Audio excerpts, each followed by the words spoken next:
Welcome back to फिल्मी treasure. Film की शुरुआत में हम देखते हैं कि बोट के डूब जाने के कारण एक सुनसान आइलैंड तक अकेली जेन ही जिंदा पहुंचती है। ये आइलैंड कोई मामूली आइलैंड नहीं है। इस आइलैंड पर शार्क मैन रात में शिकार पर निकलता है। मूवी शुरू होती है जेन क्रिस्टी नाम की महिला से, जो एक अनजान आइलैंड के किनारे पर बहकर आती है। जब उसे होश आता है तो वो देखती है कि सैमुअल भी किनारे पर बहकर आ गया है। जेन देखती है कि सैमुअल के पेट में कॉरल घुस गया है और वो पेट में कॉरल लगने की वजह से घायल है। जेन उसे बचाने की कोशिश करती है, पर फिर भी घाव न ठीक होने के कारण वो मर जाता है। मरने से ठीक पहले सैमुअल जेन से पूछता है कि क्या तुमने उसे देखा? अब जेन उस आइलैंड पर अकेली थी। वो सैमुअल की लाइफ जैकेट में से फ्लेयर गन निकाल कर रख लेती है। अब वो उस आइलैंड पर खोजबीन करने लगती है और उसे पता चलता है कि उससे पहले कोई दूसरी फैमिली भी इस आइलैंड पर आई थी। जेन उनका छोड़ा हुआ सामान ले लेती है। उनके सामान में जेन को माचिस का एक डब्बा मिलता है। रात के तूफान के बाद जेन को कई सारी मरी हुई मछलियां किनारे पर दिखती है। जेन को एक मरी हुई शार्क भी मिलती है, जिसके शरीर पर बहुत गहरे घाव होते हैं। आइलैंड पर घूमते समय जेन को एक आदमी की कब्र दिखती है, जो कि उससे पहले इस आइलैंड पर आया था। जेन सैमुअल को किनारे पर ही दफना देती है। उसके बाद वो माचिस से आग जलाती है ताकि वो किनारे पर से लाई हुई मछली पका सके। अगले दिन जेन को सैमुअल की कब्र खुली हुई दिखती है और उसे पता चलता है कि सैमुअल की लाश गायब है। उस समय उसे समझ आता है कि वो इस आइलैंड पर अकेली नहीं है और अपने लिए एक भाला बनाने लगती है। उसी दिन जेन को किनारे पर थोड़ी दूर समुद्र में अपना सामान तैरते हुए नजर आता है। वो पानी में तैरकर अपना सामान लेने के लिए जाती है और देखती है कि समुद्र के बीच एक बड़ा सा होल है। रात के समय किनारे पर जेन को एक उड़ता हुआ प्लेन नजर आता है और वो उसका ध्यान आकर्षित करने के लिए अपनी फ्लेयर गन चला देती है। जब फ्लेयर नीचे समुद्र की तरफ गिर रही होती है तो जेन को फ्लेयर की रोशनी में किसी क्रिएचर की परछाई दिखाई देती है। जेन देखती है कि वो क्रिएचर पानी में से उसी की तरफ आ रहा है। जेन दौड़कर एक गिरे हुए खोखले पेड़ के बीच में छुप जाती है। अब जेन को समझ आता है कि इसी क्रिएचर ने सैमुअल की बॉडी चुराई है। वो क्रिएचर जेन को न ढूंढ पाने के कारण समुद्र में वापस चला जाता है। अगले दिन जेन अपने सामान की मदद से उस आइलैंड से तैरकर जाने की कोशिश करती है, पर सामान पर संतुलन न बनने के कारण वो वापस आ जाती है। रात के समय जेन उस पेड़ के खोखले तने में जाकर सो जाती है। तभी वो क्रिएचर हाथ से पेड़ के तने पर मारकर जेन को जगा देता है, पर थोड़ी देर बाद वो वहाँ से चला जाता है। अगले सीन में हम देखते हैं कि किसी आदमी की लाश पानी में तैरकर किनारे पर आती है। जेन उस लाश को भी पेड़ से लटका देती है और वापस रेत के गड्ढे में जाकर छिप जाती है। इस बार वो जागकर उस क्रिएचर का इंतजार करती है। जेन देखती है कि वो क्रिएचर पानी में से निकलकर किनारे पर आ रहा है। वो क्रिएचर देखने में बहुत बड़ा और ताकतवर था। वो क्रिएचर आसानी से पेड़ की ऊंचाई पर टंगी हुई लाश तक पहुंच गया था। जेन को वापस एक प्लेन दिखाई देता है, पर सामने क्रिएचर होने के कारण वो उस प्लेन को सिग्नल नहीं दे पाती। वो क्रिएचर उस लाश को खाने के बाद पानी में वापस लौट जाता है। अगले दिन जेन दो पेड़ों के बीच एक झूला टांग देती है ताकि वो उस क्रिएचर से बच सके। उसे विश्वास होता है कि ये झूला उसे क्रिएचर से बचा लेगा। रात के समय क्रिएचर जेन के झूले की तरफ आता है और झूले को तोड़ देता है। झूले से गिरने के बाद जेन अपनी जान बचाकर किनारे की तरफ भागती है। वो देखती है कि क्रिएचर पानी में से तैरकर उसकी तरफ आ रहा है। जैसे ही वो पानी में से जेन की तरफ आता है, जेन उसे भाले से मारती है। भाले के वार से बचकर क्रिएचर जेन को जमीन पर गिरा देता है और उसकी तरफ दौड़कर आता है। तभी अचानक तेज बिजली गिरती है और बिजली की आवाज सुनकर क्रिएचर वापस समुद्र में चला जाता है।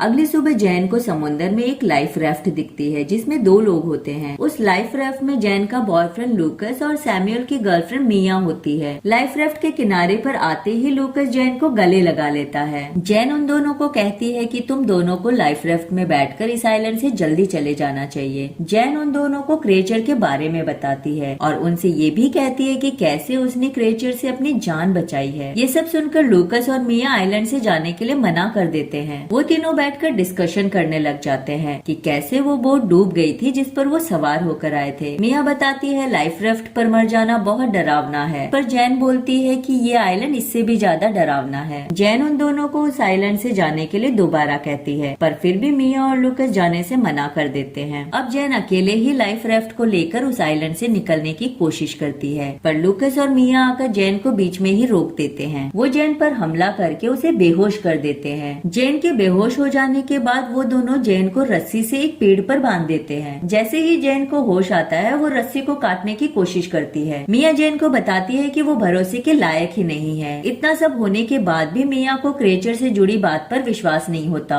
इसके बाद लूकस जेन को समझाने आता है, पर उन दोनों में लड़ाई हो जाती है। लूकस जेन को बताता है कि बोट पर उसका व्यवहार अच्छा नहीं था और लूकस जेन को ब्रेकअप करने के लिए भी बोलता है। लूकस बताता है कि उसके बिना जेन के पास न घर होगा, न पैसा होगा और न अच्छी जिंदगी होगी। लूकस को इस बात पर गुस्सा आ रहा था कि जेन के लिए इतना सब कुछ करने के बाद भी जेन इस आइलैंड पर उसे अकेला छोड़कर जा रही थी। जेन को अब इन बातों की कोई चिंता नहीं है और वो लूकस को रस्सी खोलकर उसे छोड़ने के लिए कहती है। अचानक उन दोनों को मिया की चीख सुनाई देती है। लूकस मिया की तरफ दौड़कर चला जाता है और वो देखता है कि क्रिएचर मिया पर हमला कर रहा है। लूकस मशाल से क्रिएचर पर हमला करने की कोशिश करता है, पर क्रिएचर उसे मारकर दूर गिरा देता है। वहाँ जेन अपने आप को रस्सी से आजाद कर लेती है और दौड़कर किनारे के पास जाती है। किनारे के पास वो देखती है कि क्रिएचर मिया को घसीटकर पानी में ले जाता है। अगले दिन जेन लूकस को बताती है कि उन्हें लाइफ राफ्ट में बैठकर इस आइलैंड से निकल जाना चाहिए। वो दोनों माचिस से आग लगाकर बची हुई मछलियाँ पका लेते हैं। इसके बाद वो दोनों अपना सामान बांधकर लाइफ राफ्ट में रख देते हैं और उस आइलैंड से निकल जाते हैं। तभी क्रिएचर उनकी लाइफ राफ्ट पर हमला कर देता है। वो दोनों उस पर फ्लेयर गन भी चलाते हैं, पर इससे कोई फर्क नहीं पड़ता। तभी अचानक से क्रिएचर जेन को पानी के अंदर घसीट कर ले जाता है। यहाँ पर हमें पता चलता है कि क्रिएचर एक इंसान की तरह दिखाई देता है, जिसके पास इंसान जैसे ही हाथ पैर होते हैं, पर उसका मुंह और फिर एक शार्क जैसा होता है। जब वो क्रिएचर जेन को पानी के अंदर ले जा रहा होता है, तब जेन उसे अपने पॉकेट नाइफ से मारती है। लूकस पानी में कूदकर जेन को बचाने के लिए जाता है, पर क्रिएचर उस पर हमला करके उसे अपने होल में ले जाता है। पर जेन वापस तैरकर ऊपर आ जाती है। ऊपर आने के बाद वो वापस आइलैंड के किनारे पर जाती है और अपनी टूटी हुई लाइफ राफ्ट को देखती है। जेन आइलैंड पर जाकर वापस आग जलाती है। अब उसे समझ आ जाता है कि क्रिएचर से लड़ने के अलावा उसके पास कोई दूसरा ऑप्शन नहीं है। क्रिएचर से लड़ने के लिए अब वो बहुत सारे भाले बनाती है और कई जगहों पर सूखी लकड़ियां जमा करके जला देती है। इसके बाद वो एक लेटर लिखती है ताकि उसकी मौत के बाद अगर कोई इस लेटर को पढ़े तो उस व्यक्ति को क्रिएचर की बात पर विश्वास हो सके। उस रात क्रिएचर वापस आइलैंड पर आता है। जेन क्रिएचर को चारों तरफ से आग में घेर देती है। वो कई बार भाले से क्रिएचर पर वार करती है, पर क्रिएचर पर इन सब वारों का ज्यादा असर नहीं होता। वो जेन पर वार करके उसे गिरा देता है। इसके बाद भी जेन वापस उठकर क्रिएचर पर अपने पॉकेट नाइफ से वार करती है। पॉकेट नाइफ के वार से क्रिएचर थोड़ी देर बाद जमीन पर गिर जाता है। क्रिएचर के जमीन पर गिरते ही जेन उस पर वापस भाले से वार करती है। इसके बाद जेन क्रिएचर का सर काटकर अपने साथ रख लेती है ताकि दूसरे लोगों को उस पर विश्वास हो सके। मूवी के अंत में हम देखते हैं कि 1/3 आइलैंड आग में जल रहा है और जेन किनारे पे खड़ी है और जेन के पास अभी भी उस आइलैंड से निकलने का कोई रास्ता नहीं है। मूवी पसंद आई हो तो वीडियो को लाइक एंड चैनल को सब्सक्राइब जरूर करें। थैंक्स फॉर वॉचिंग फिल्मी ट्रेजर।